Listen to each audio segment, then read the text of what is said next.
Break के बाद आपका स्वागत है। रुक करेंगे बड़ी खबर की ओर। देखिए, रांची से बड़ी खबर मिल रही है। पीएचईडी में अवैध निकासी का मामला है। 20 करोड़ की अवैध निकासी का यह मामला है।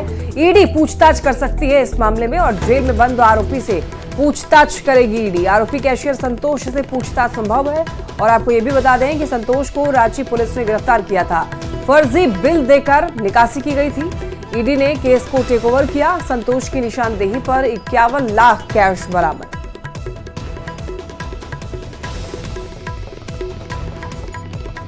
पीएचईडी में अवैध निकासी का मामला और इस मामले पर ईडी ने कार्रवाई कर ईडी अब बता दें ईडी जांच करेगी। जेल में बंद आरोपी से पूछताछ कर सकती है इस मामले को लेकर के।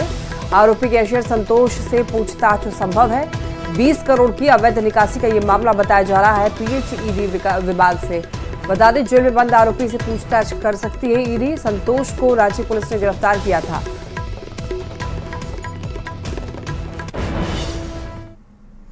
और धनबाद में मोहर्रम के अखाड़े में दो गुट के बीच जमकर भिड़ंत हो गई है। दोनों ओर से मारपीट हुई है और पत्थरबाजी की गई है। पुलिस ने बड़ी मुश्किल से हालात को संभाला है। बाद में अखाड़ा समिति और शांति समिति की बैठक भी की गई। ये घटना झरिया में हुई है। अखाड़े में दिखाए जा रहे करतब को लेकर दो गुटों में तनातनी हो गई। मारपीट में 6 से ज्यादा ग्रामीणों को चोट आई है। कई लोग गंभीर बताए जा रहे हैं। हालात को काबू में करने के लिए पुलिस को लाठियां भी भांजनी पड़ी हैं। तो दो गुटों में ये मारपीट हुई है। उग्र भीड़ पर पुलिस ने लाठियां भी भांजनी पड़ी है। वो तस्वीरें भी हम आपको बता रहे हैं। दरअसल ताजिया को लेकर ये पूरा विवाद हुआ था। दो अखाड़ों में आपस में विवाद हो गया। पुलिस को हालातों को संभालने के लिए लाठियां चलानी पड़ी हैं। अखाड़ा समिति और शांति समिति की बाद में बैठक भी हुई। ये घटना झरिया में हुई है। कुछ करतब दिखाने के क्रम में आग का करतब दिखाने के क्रम में थोड़ा हुआ है कुछ घटना, लेकिन बहुत ज़्यादा वैसा नहीं है। अभी स्थिति कंट्रोल में है। बैठक भी हुई? हाँ, बैठक हम लोगों ने जो 3 अखाड़ा के लोग थे इसमें हम लोगों ने बुला के उनके साथ वार्ता कर लिया है। और शाम का किस तरह से गतिविधि होगी उसके संबंध में उनको डायरेक्शन दे दिया। उनसे उनके विचार जान लिए हैं। उनको बता दिया गया है शांतिपूर्वक कैसे करना है। इसी संबंध में बैठक किया गया है। 3 अखाड़ा दल को क्या बैंड कर दिया गया है? अभी बैन नहीं किया गया है, लेकिन उनको ये बताया गया है कि बहुत ज़्यादा भीड़ नहीं होगा। जो उनका निशान और लेके जाते हैं वो ताजिया, वो 5-5 लोग करके जाएंगे। करबला में जाके अपना उनका जो रिचुअल्स है वो वहाँ पे करके शांति से लौटेंगे। हजारीबाग के बड़का गांव में बीते 2 दिन से हालात बेहद तनावपूर्ण हैं। हजारीबाग के डीसी और एसपी ने भी इस घटनास्थल का जायजा लिया। पिछले दिनों रामनवमी जुलूस निकालने की अनुमति देने की मांग को लेकर हिंदू धर्मावलंबियों ने धरना दिया था। और इसी बीच पुलिस ने हिंदू धर्म प्रचारक अमन कुमार और अजय सिंह को गिरफ्तार कर लिया था। इसके बाद दोनों समुदाय के बीच तीखी झड़प भी हुई थी, पथराव भी हुआ था, गाड़ियों में तोड़फोड़ की गई थी। ये प्रशासन की देन है, ये प्रशासन की विफलता है। प्रशासन के चलते आज बंद। क्या लगता है? एक तरफ जो हिंदुओं को जुलूस जो है फोर्स लगा के रुकवाते हैं, दूसरी तरफ मुसलमान का जुलूस फोर्स लगा के निकलवाते हैं। वो आगे गया, उसका बाद नया टाट से वापसी आ रहा था वो लोग। उसका बाद हम और मेरा बेटा खाना खा रहे थे। वो लोग तलवार लेके अचानक भिड़ा दिया हम लोग पर। हम लोग किसी तरह घुस गए, घर दरवाजा बंद कर दिए। और रांची से बड़ी खबर मिल रही है। आज बड़का गांव जाएगी बीजेपी की टीम। महूदी गांव का दौरा करेगी। बीजेपी के नेता इसमें शामिल होंगे। बाबूलाल मरांडी ने नेताओं की टीम बनाई है। विपक्ष के नेता अमर बाउरी भी जाएंगे। आज दोपहर 1 बजे बीजेपी की टीम यहां पर पहुंचेगी। भानु प्रताप शाही, मनीष जायसवाल जाएंगे। अनंत ओझा, अमित मंडल भी यहां पर जाएंगे। बड़ी खबर आपको बता रहे, विपक्ष के नेता अमर बाउरी भी इस पूरे घटनाक्रम को जानने के लिए वहां पहुंचेंगे। रांची से इस वक्त की बड़ी खबर आपको बता रहे हैं। आज बड़का गांव जाएगी बीजेपी की टीम। महूदी गांव का दौरा करेंगे बीजेपी के नेता। बाबूलाल मरांडी इसमें जाएंगे और तमाम बड़े नेता इसमें शामिल होंगे। विपक्ष के नेता अमर बाउरी भी जाएंगे। दोपहर 1 बजे बीजेपी की टीम वहां पर पहुंचेगी। भानु प्रताप शाही, मनीष जायसवाल, अनंत ओझा, अमित मंडल भी इस गांव का दौरा करेंगे। तो बड़ी खबर आपको बता रहे हैं, आज दोपहर 1 बजे बीजेपी के नेता बड़का गांव पहुंचेंगे, जहां पर पूरा विवाद हुआ था। रांची से इस वक्त की बड़ी खबर आपको बता रहे हैं, आज बीजेपी की एक टीम महूदी गांव पहुंचेगी। बिहार में भ्रष्टाचार और मनी लॉन्ड्रिंग के मामले में केंद्रीय जांच टीम ईडी की पूर्व विधायक गुलाब यादव और आईएएस संजीव हंस के ठिकानों पर चल रही रेड खत्म हो गई है। छापेमारी में जो मिला है उसने दोनों के बीच गहरे कारोबारी संबंध की बात सामने ला दी है।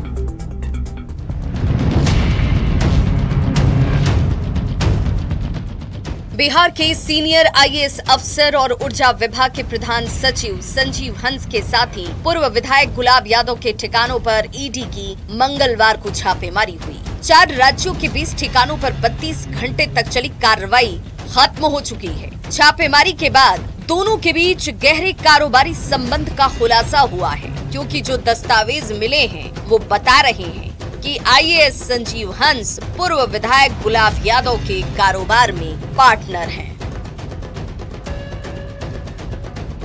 तो दिल्ली से लेकर पुणे और पटना से मधुबनी के झंझारपुर में एक साथ ताबड़तोड़ छापेमारी की गई। जानकारी के मुताबिक laptop, tab, mobile, bank passbook, लेन देन से जुड़े कागजात की बरामदगी हुई है। गुलाब यादव और उनकी पत्नी, संजीव हंस और उनकी पत्नी के अलावा कुछ और करीबियों के बीच भी लाखों के लेन देन की बात सामने आई है, जिसकी जांच के बाद ही ये पता चल पाएगा कि सारे निवेश वैध कमाई से हैं या अवैध कमाई से। जांच जो है वो अब यहाँ पे पूरी हो चुकी है। जो रेड की कार्रवाई थी, छापेमारी की कार्रवाई थी, वो अब पूरी हो चुकी है। ईडी के जो अधिकारी हैं अब बरामद दस्तावेज को लेकर के यहाँ जाएंगे और फिर अनुसंधान जो है अपने स्तर से करेंगे।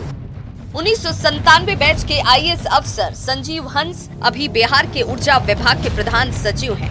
संजीव हंस और गुलाब यादव दोनों पर एक ही महिला ने यौन शोषण और ठगी का आरोप लगाया था। हालांकि इस मामले में इन्हें अभी राहत मिली हुई है। छापेमारी तो खत्म हो गई, लेकिन जो कागजात बरामद हुए उन कागजातों की जांच की जाएगी और उसी के आधार पर आगे की कार्रवाई सुनिश्चित होगी।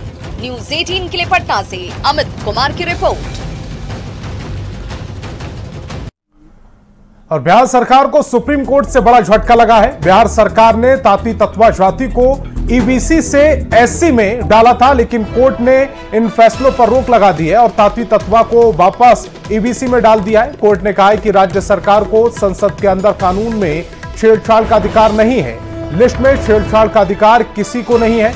बिहार सरकार ने निर्देश दिया है कि एससी कोटे से नियुक्ति ताती तत्वा के पद वापस हो। सुप्रीम कोर्ट के झटके के बाद बिहार में सियासी बयानबाजी शुरू हो गई है। तो मेरा मत है कि जिन जातियों का अधिकारों का हनन हो रहा है तो लोग मुख दर्शक नहीं रह सकता। किसी भी संस्थान में कोई भी व्यक्ति बैठ कर करके अगर पिछड़ा, दलित, अत्यंत पिछड़ों की, अल्पसंख्यकों की हकमारी करता रहे, लोग चुपचाप बैठे रहेंगे तो यही हालात होगा। राज्य सरकार माननीय सुप्रीम कोर्ट के फैसले का सम्मान करती है और उस फैसले के आलोक में राज्य सरकार आगे क्या करेगी यह सरकार के ऊपर निर्भर करता है। सरकार देखेगी कि हमको इस दिशा में आगे क्या करना है। सुप्रीम कोर्ट के फैसले पर कोई टिप्पणी नहीं की जा सकती है, लेकिन पटना हाई कोर्ट ने राज्य सरकार के फैसले को बरकरार रखा था। अब जब पूरा फैसला आ जाएगा तो राज्य सरकार के जो कानून जानने वाले व्यक्ति हैं उसका अध्ययन करेंगे। वैशाली से एक बड़ी खबर सामने आ रही है। मुहर्रम के ताजिया जुलूस में बवाल हुआ। देखिए, देर रात शहरी बुजुर्ग में बवाल। बताते चले आपको, पुलिस की गाड़ी को क्षतिग्रस्त किया गया। जवाब में पुलिस ने भी लाठीचार्ज किया। 10 बजे के बाद जुलूस निकाल रहे थे। रात 10 बजे के बाद जुलूस पर रोक थी और ऐसे में बता दें आपको, जमकर बवाल हुआ। ताजिया निकालने के दौरान पुलिस की गाड़ी को भी क्षतिग्रस्त कर दिया गया। ये तस्वीरें हैं, देखिए, रात के 10 बजे के बाद ताजिया निकालने पर, जुलूस निकालने पर रोक लगाई गई थी, लेकिन इसके बावजूद ये लोग समय के बाद जुलूस निकाला और पुलिस की गाड़ी को भी इन्होंने क्षतिग्रस्त कर दिया।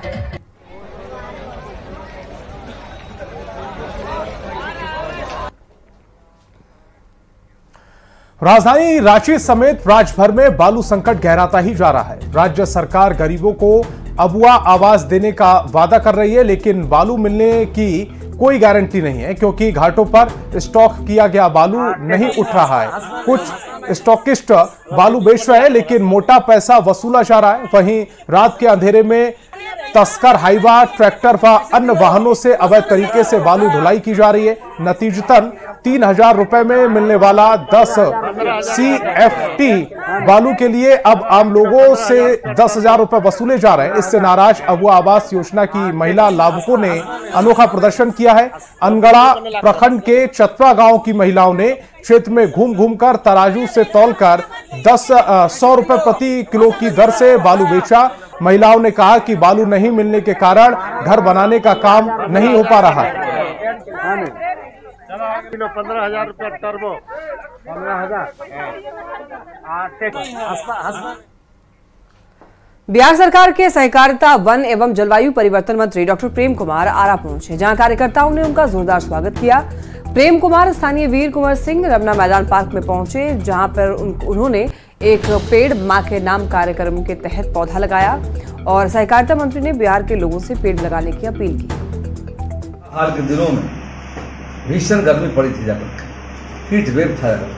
आज भी देख रहे होंगे इस मौसम में इतनी गर्मी पड़ रही है, उमस जाकर, और अनेक कैजुअलिटी हुई जाकर। देश के माननीय प्रधानमंत्री जी ने, बिहार के माननीय मुख्यमंत्री जी ने आह्वान किया लोगों, माननीय प्रधानमंत्री ने कहा है एक पेड़ मां के नाम हर व्यक्ति लगाए। और खगड़िया के मानसी स्टेशन पर डिब्रू राजधानी का ठहराव होने से लोगों में जबरदस्त खुशी देखने को मिल रही है। लोगों ने ढोल नगाड़ों के साथ स्टेशन पहुंचकर अपनी खुशी का इजहार किया। खगड़िया सांसद राजेश वर्मा, विधायक छत्रपति यादव और विधायक पन्नालाल पटेल भी मानसी स्टेशन पहुंचे। 12,423 राजधानी एक्सप्रेस ट्रेन जैसे ही मानसी स्टेशन पहुंची, सांसद राजेश वर्मा ने ट्रेन के ड्राइवर को फूलमाला पहनाकर स्वागत किया। सांसद ने प्रधानमंत्री और रेल मंत्री को धन्यवाद कहा। ये जो साकार होता हुआ राजधानी के ठहराव का सपना खगड़िया लोकसभा की जनता विगत कई सालों से, वर्षों से देख रही है। मैं इसके लिए सबसे पहले खगड़िया के एक एक आम आवाम को धन्यवाद देता हूं, जिन्होंने इस मांग को हमेशा प्रमुखता से रखा, और उसके बाद हम लोग अपने यशस्वी प्रधानमंत्री नरेंद्र मोदी जी का धन्यवाद देते हैं। अश्वनी वैष्णव जी, रेल मंत्री जी ने इसको लेकर न केवल फॉलोअप लिया, साथ ही साथ इसकी स्वीकृति लिया। बिहार में एक तरफ पुल पुलिया के गिरने का सिलसिला लगातार जारी है, तो वहीं कई इलाके ऐसे हैं जहां लोग पुल निर्माण के इंतजार में बैठे हैं। मुजफ्फरपुर के मनियारी इलाके के शाहपुर मरीचा के बीच रहने वाली नून नदी पर ग्रामीण बीते 15 साल से चचरी पुल बना करके काम करते थे। बाढ़ के वक्त चचरी पुल टूट जाती थी, तो ऐसे में ग्रामीण स्थानीय विधायक, सांसद और जिला प्रशासन से बार बार छोटी पुलिया बनाने का गुहार लगा रहे थे, लेकिन न तो सरकार, न ही जिला प्रशासन, न कोई कदम उठाया। और देखिए, ग्रामीण ने खुद ही चंदा वसूला और नून नदी पर पुल बना दिया। बिहार में जहां इन दिनों लगातार पुल पुलिये गिरने की खबर सामने आती है, वहीं कई ऐसे इलाके भी हैं जहां लोग पुल के इंतजार में कई वर्षों से इंतजार कर रहे थे, लेकिन अब तक उन्हें पुल नसीब नहीं हुआ। कई साल तक लगातार संघर्ष लोगों ने किया, लेकिन पुल नहीं बन सका।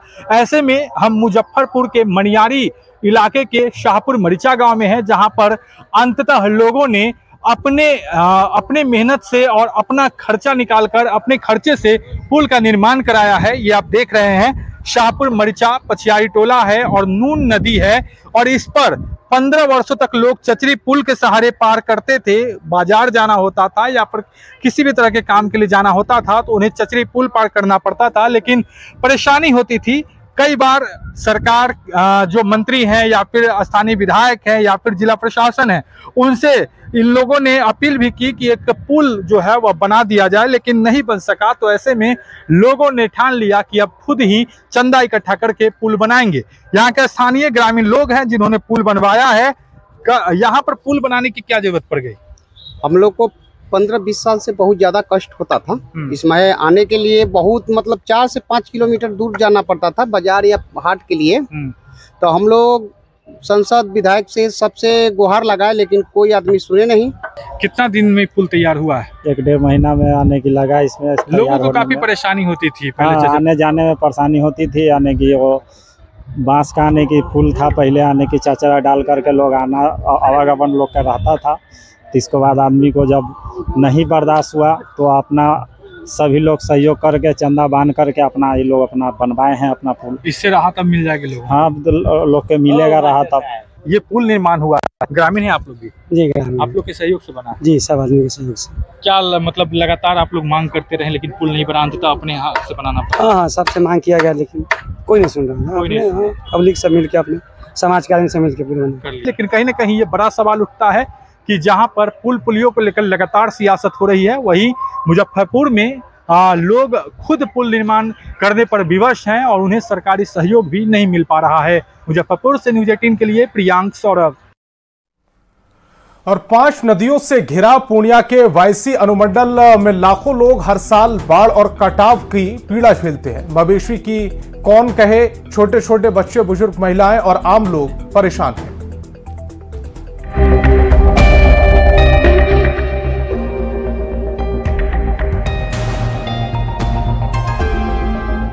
पूर्णिया के अमौर प्रखंड के ज्ञानडोब पंचायत में दास नदी पर बना पठान टोली पुल यहां रहने वाले सैकड़ों लोगों के लिए शरण स्थली है। पिछले 10 साल में न जाने कितनी ही बार अपने आशियाने को बहता देखा है। स्कूल, मदरसा सभी नदी में समा गए हैं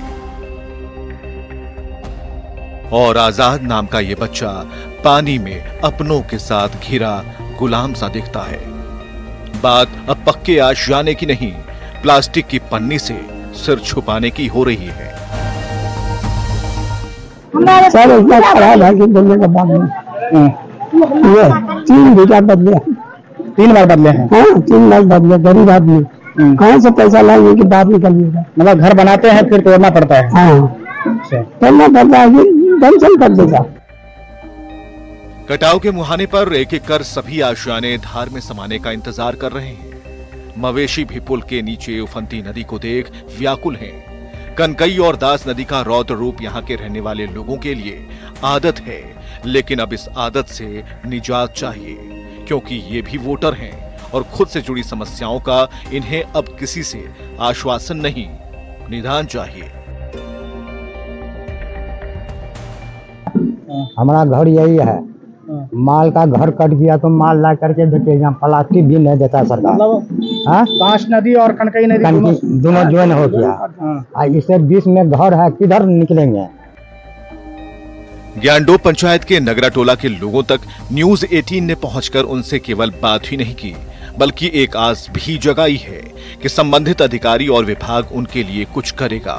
फिलहाल बायसी एसडीएम कुमार तौसी ने एक्शन लेने की बात कही है।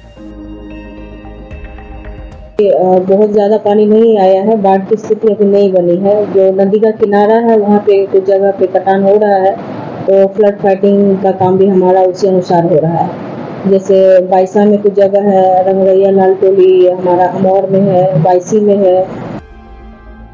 नाम मत पूछो मेरा, बिहार से हूं मैं।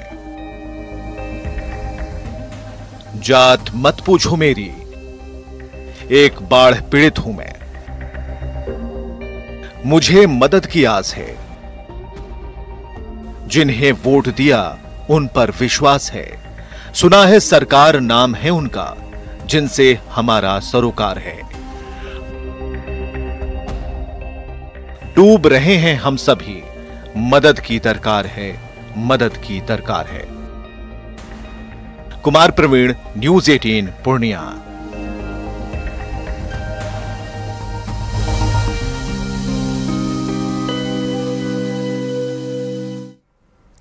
पटना के गांधी मैदान में यूं तो हमेशा कोई न कोई मेला लगा रहता है, लेकिन इस बार के मेले में काफी कुछ नया देखने को मिल रहा है। जलपरी को देखने के लिए यहां पर लोगों की भीड़ जुट रही है। आप भी विनीता मिश्रा की इस रिपोर्ट के जरिए जलपरी को देखिए। आपने कई सारे मेले देखे होंगे, मेले में फिश टनल देखा होगा, मछलियों को पानी में तैरते हुए देखा होगा, लेकिन एक ऐसा मेला आपको दिखा रहे हैं जहां मछलियां नहीं बल्कि जल परियां पानी में तैरती हुई नजर आ रही हैं। ये देखिए, ये जल परी है जो सभी को हेलो करके स्वागत कर रही है। और पटना के गांधी मैदान में मेला लगा है जहां पर टनल बनाया गया है जहां जल परी यहाँ जल में तैरती हुई नजर आ रही है। और इन जल परी को देखने के लिए ये देखिए जो दर्शक हैं वो यहाँ नजर आ रहे हैं, क्योंकि पहली बार ये कॉन्सेप्ट पटना में बनाया गया है। मछलियों के साथ साथ जल परियां भी पानी में तैरती हुई नजर आ रही हैं। एक बड़ा सा फिश टनल जहाँ पे कई सारे मछली अलग अलग जो टब है उसमें तैर रहे हैं, और दूसरी तरफ जो जल परी है वो यहाँ पानी में तैराकी कर रही है। और इन जल परी को देखने छोटे छोटे बच्चे भी यहाँ पहुंचे हैं और काफी खुश नजर आ रहे हैं। जरा जानते हैं पहली बार जो जल परियों से देखकर कैसा लगा। बाबू क्या नाम है? आराध्या। जल परी पहली बार देख रही हो आप? हाँ। कैसा लग रहा है इस जल परी को देख? अच्छा लग रहा है। सिर्फ सुना था ना कहानियों में जल परी के बारे में? हाँ। अभी देख रही हो आप? हाँ। बिल्कुल। तो ये देखिए जो छोटे छोटे बच्चे हैं जल परी के बारे में इन्होंने सुना था, पहली बार देख रही हैं। जल परी को पहली बार देख रहे हो आप? यस। क्या नाम है? प्रियंका। सोचा था कि जल परी को कभी सामने से देखोगी? नहीं नहीं। पहली बार देख के अच्छा ही लग रहा है। अच्छा लग रहा है। हाँ। तो देखिए जल परी की कहानी तो सभी छोटे बड़े बच्चे सुनते हैं, लेकिन जल परी पहली बार नजर आ रही हैं और जल परी सभी को हेलो भी करती हुई नजर आ रही हैं। बिल्कुल यूनिक कॉन्सेप्ट पटना में यहाँ नजर आ रहा है, और जो दर्शकों के साथ जल परी की जो मस्ती है वो यहाँ देख सकते हैं। बुला रही हैं दर्शकों को अपने साथ, और जल परी देखकर जो लोग हैं जो दर्शक हैं वो काफी खुश नजर आ रहे हैं। पहली बार जल परी पटना में मेले में नजर आ रही है, और जो दर्शक हैं जल परी को देखकर काफी उत्साहित नजर आ रहे हैं। कैमरामैन अजय दुबे के साथ विनीता मिश्रा, न्यूज़ 18 पटना। और बिहार के सरकारी स्कूलों में विभागीय सख्ती के बाद बच्चों की उपस्थिति अब 70 से 85% तक जरूर पहुंच गई है, लेकिन विषयवार शिक्षकों के अभाव में बच्चे सही से पढ़ाई नहीं कर पा रहे। पटना के कमला नेहरू +2 गर्ल्स स्कूल में कुछ यही हाल है। यहाँ 500 से ज्यादा छात्राएं हैं, लेकिन आधे से ज्यादा शिक्षकों के पद खाली हैं। न्यूज़ 18 संवाददाता रजनीश कुमार की रिपोर्ट। स्कूलों में 75% अटेंडेंस अनिवार्य जरूर कर दिया गया है, लेकिन अब भी कई ऐसे स्कूल हैं जहां पर विषयवार शिक्षक नहीं है। ऐसे में छात्राएं कैसे पढ़ाई करती हैं और शिक्षक कैसे अपनी जवाबदेही निभाते हैं, ये हम जानकारी लेंगे। लेकिन इस वक्त राजधानी पटना की जरा ये तस्वीर देख लीजिए कि 75% अटेंडेंस अनिवार्य है, लेकिन इस स्कूल में 85% से अधिक छात्राएं मौजूद हैं। राजधानी का ये कमला नेहरू +2 गर्ल्स स्कूल है, और यहाँ पर सभी छात्राएं लगभग जो हैं पढ़ाई करने के लिए रोज पहुंचती हैं, लेकिन देखा जाए तो लगभग 5 विषयों के यहाँ पर शिक्षक नहीं है। सभी उम्मीद में हैं कि TRE 3 में जो बहाल होंगे शिक्षक, उनकी यहाँ पर नियुक्ति होगी, और इसी उम्मीद में वक्त कट रहा है, क्योंकि इससे पहले TRE 1, TRE 2 परीक्षा भी हुई थी, लेकिन यहाँ पर काफी कम संख्या में शिक्षक भेजे गए। ऐसे में उम्मीद है कि TRE 3 में शिक्षक इसमें नियुक्त किए जाएंगे। तो सबसे पहले हम छात्राओं से ही बात करेंगे। इतने विषय के टीचर नहीं है? नहीं। कैसे पढ़ती हैं आप लोग? मैम ही लोग पढ़ा देती है, एडजस्ट कर लेती है, बट उनको भी प्रॉब्लम होता है और हमें भी समझने में प्रॉब्लम आती है। मतलब संस्कृत वाले हिंदी पढ़ा देते हैं? हाँ, संस्कृत वाले हिंदी पढ़ा देते हैं, मैथ्स वाले इंग्लिश पढ़ा देते हैं, और बायोलॉजी वाले फिजिक्स पढ़ा देते हैं। हाँ, बायोलॉजी वाले फिजिक्स और कंप्यूटर भी मैम ही लोग करवा